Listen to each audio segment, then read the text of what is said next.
కనపడలే ఆయన. ఎవరికి కనపడ్డాడు మరి? వ్రజవధూదృశాం దృశ్యం శశ్వత్.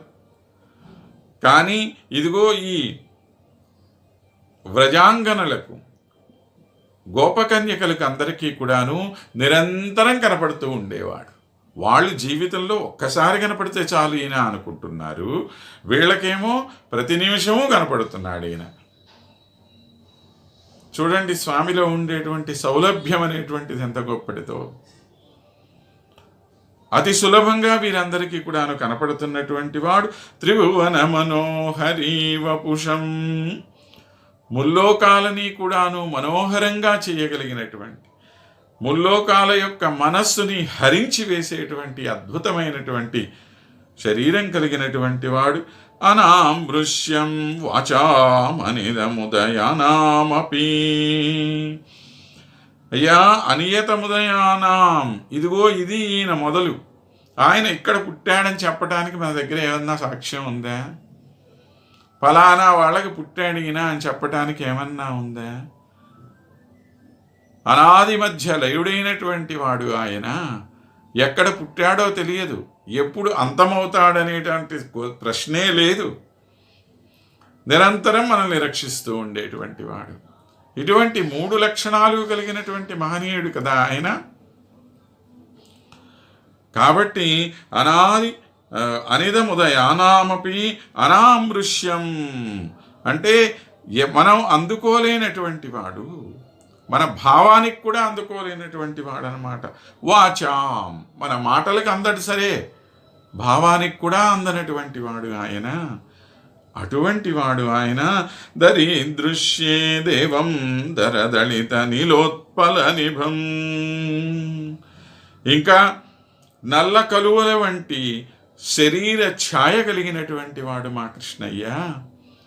అలాంటి నల్లని దేహం కలిగినటువంటి మా కృష్ణయ్యని దరదళిత నీలోత్పల నిభం దరీదృశ్యే, అలాంటి దేవం మహానుభావుడైనటువంటి భగవంతుడైనటువంటి ఆ శ్రీకృష్ణ పరమాత్మని ఎప్పుడు దరీదృశ్యే చూడగలనో లేదో అనుమానమేమీ అక్కర్లేదు. మనం అవశ్యం చూడగలం. కానీ చూడాలనేటువంటి ఆతురత మన మనస్సులో ఉందన్నమాట.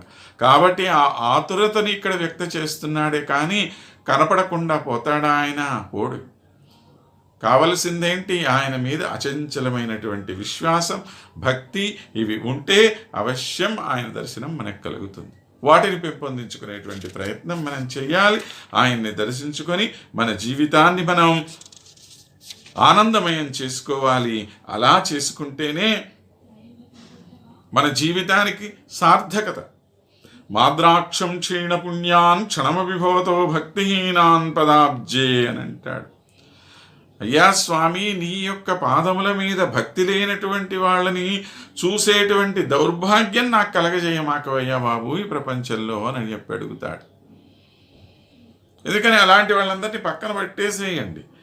ఎవడైతే కృష్ణుణ్ణి చూడాలని చెప్పి కోరుకుంటాడో అలాంటి వాళ్ళ సాంగత్యంలోనే మనం ఉందాం.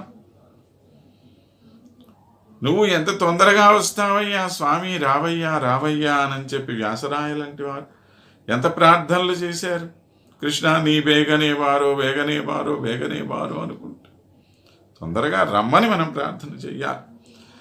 అలానే మనం స్వరవారం వారం స్వరనందకుమారం అని చెప్పి మాటి మాటికి ఆ కృష్ణుణ్ణే మనం తలుచుకుంటూ గనక ఉంటే, ఏ విధంగా అయితే నీళ్లల్లో పడినటువంటి చేప ఆ నీళ్ల బయటికి వస్తే క్షణం కూడా జీవించి ఉండదో, అలా మనం కూడా ఉండాలి అని చెప్పి అంటారు. లక్ష్మణస్వామి అంటాడు శ్రీరామచంద్రుడితోటి, నచ సీతాత్వయాహీన నచాహమపి రాఘవ అని చెప్పి. అయ్యా నువ్వు లేకుండా ఆ సీతమ్మ బతకలేదు, నేను బతకలేను అంట. ఇది ఇటువంటి భక్తి మనకు కలిగి ఉన్నప్పుడు ఆయన దర్శనం మనకు కలుగుతుంది అని చెప్పి తెలియచేస్తూ, అటువంటి భక్తిని మనం పెంపొందించుకోవాలని ఆకాంక్షిస్తూ ముందుకు తీసుకొని వెళుతున్నారు లీలాసుకులు. మరొక శ్లోకంలో మరలా కలుసుకుందాం. స్వస్తి.